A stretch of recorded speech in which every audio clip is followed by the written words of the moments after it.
a few people. I want to thank the coaches and parents for helping me and my teammates to grow and mature. I want to thank Mr. Fritcher for guiding us spiritually, for helping us become men of God. I want to thank Miss Taylor. I'm sorry. Miss Davis, I'm so sorry. I want to thank Miss Davis. Yeah, I know. I want to thank Miss Davis for taking care of our injuries, for having our best interests at heart. And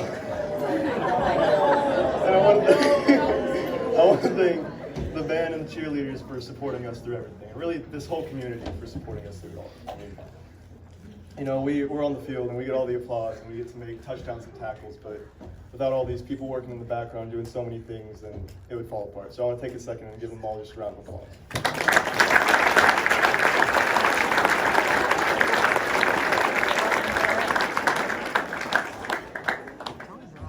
Let's try and make it recover. Okay. It's really been a blessing to be able to grow up at Crawford, have such a great community around us, have such a great group of guys to grow up with. It's a brotherhood. And you know, over the years we've made memories that we'll never forget. And with each senior comes a specific memory. So I want to start off with someone who I would have made sure to mention, and that's Mason Perry.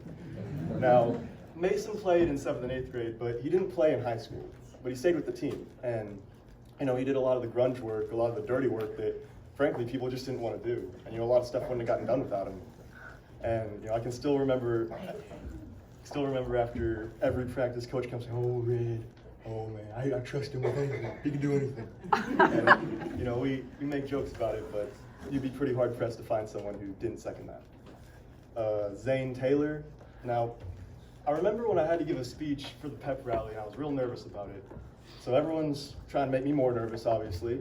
And they're saying, oh, Will, it's gonna be so bad, it's gonna be so cringy, oh my gosh. And then Zane finally looks at me when I'm freaking out and he says, Will, it does not matter. And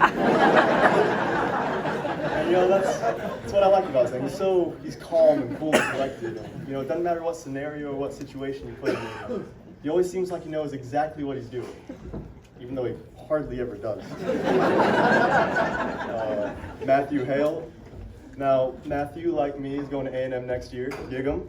And you know, Coach Jacobs, every morning film session, and he'd always give both of us heck about it, because, oh, that's the stupidest thing ever, having to stand the whole game and do all this nonsense. It's stupid. But Matthew catches a lot of flack from a lot of people about a lot of things. There's no shortage of Matthew jokes, but he might be a little dramatic about it sometimes, but, you know, we give him so much heck because we know he can handle it. Because you look at Matthew and the way he carries himself, and he's so unabashedly himself and so sure of who he is that, you know, even if you wanted to, you couldn't affect him with it. You know, that's a trait that I really admire about him. Trace Allenson. Now, Trace started on defense and he was a big part of special teams for us this year. And my favorite memory of Trace is one that I'm pretty sure the coaches still don't know about. So I guess they're gonna find out. So it's the Clifton game, and we are neck and neck. Every play is vital. We have to punt. I come off the field, I'm standing on the sideline, I'm just waiting to go back in. I look and I turn to Trace. He looks at me and he says, I think I'm supposed to be out there right now. And we both look at each other and we look out there, and they didn't block the punt. So we're like, nah, it's fine. Fast forward to the film room the next day. We're watching that play. Every player noticed there's only 10 guys on the field. So Trace was the end, and so it's Trace and then Ty Williams right inside of him. What you saw on the screen was Ty Williams and then about 3 defenders outside of him, all rushing. And Coach comes in there watching it, watched back a few times, and he says, Ty, I don't know what to tell you. You got to get the wide receiver. And he yells at Ty for a good 2 or 3 minutes while Trace sits in the back of the room and laughs. Trey Lucina. Now, Trey never came off the field. I mean, he was on every special team and he started both ways, and there's not a lot of people that could have done that. I mean, you know, it's a testament to his mental and physical toughness. And of course, all the coaches love Trey, and we'd never hear the end of it. Oh, Skeeter, he doesn't talk a lot. He leads by example. He doesn't talk.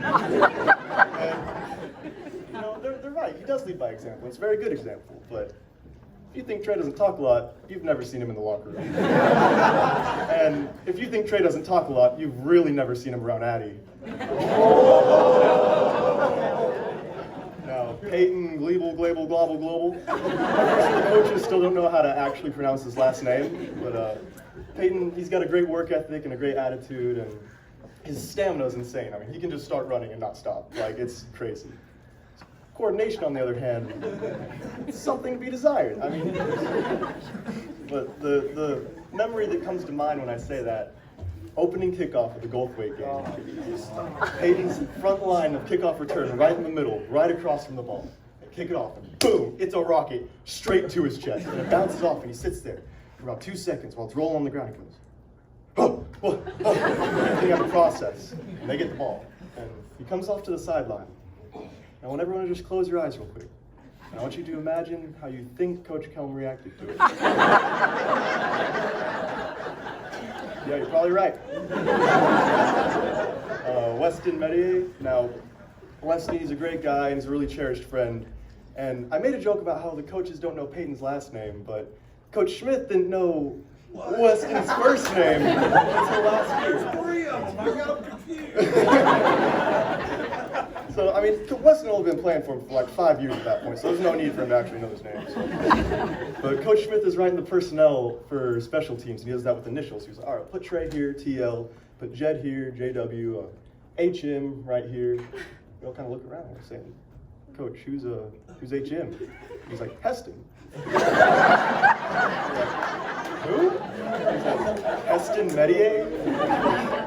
You, talking about Weston? And he sits there, and it's like everything's clicking. And he says, oh, crap!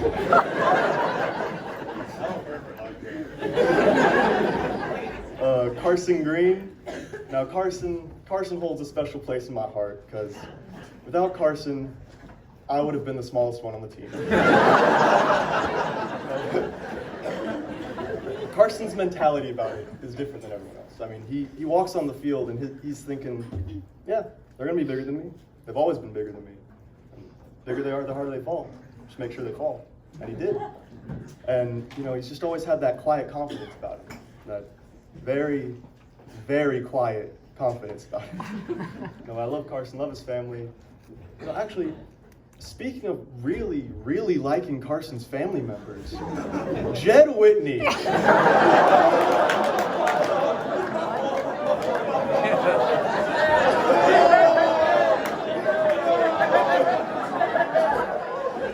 Now, we call him Big Head Jed, and I wanted to make a joke about we say that because he gets a big head after the coaches compliment him, but you know, let's be real, Jed's too humble for that. Plus, coaches don't compliment us. Jed played Mac linebacker for us this year, and you know, it's at the head of our defense. So our defense is made to where the Mac linebackers can make a lot of tackles. And I mean, you know, we've had some units there in the past years. We had Lucas Steinkamp and then Kobe Smith. And don't get me wrong, Jed's an athletic guy, but he's no mutant like they were. But the thing that strikes you about Jed when you watch him play is that, like, it doesn't matter if they're half his size or twice his size. He just keeps making tackles. I mean, like, he does things the right way, and he's dependable and consistent, not just as a player, but as a person. Now for Tate. I could probably go on for about 30 minutes about Tate's leadership and his athleticism and a number of other things. Thing is, everybody in here already knows that about Tate. So I wanted to talk about an aspect of him that a lot of people really don't see. That's how smart he is. That wasn't even a joke, guys. I mean, he can't do calculus or anything, or algebra, really, or multiplication. But you put him on a football field, and the kid's Einstein. I mean, the game clicks for him in a way that it just doesn't for other people. You know, it's instinctual, and you know, there's a saying: hard work beats talent when talent doesn't work hard. But when talent does work hard, you get Tate Able. Now, I wanted to tell y'all about the nicknames we made for the coaches, because you know, they all have nicknames. They don't know about them, but you know, they told me I probably shouldn't cuss them up here, so I guess I won't. So, no, but, sorry, Mom. No, I wanna thank the coaches again for, you know, molding us into who we are today. Y'all have instilled discipline and perseverance and all of these principles that we'll carry with us the rest of our lives.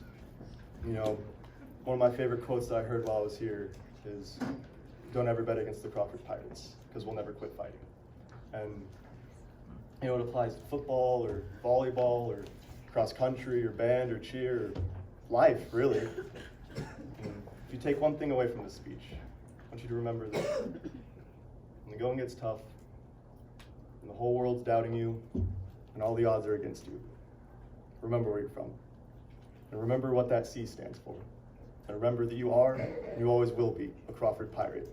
And a Crawford Pirate never quits fighting. Thank you.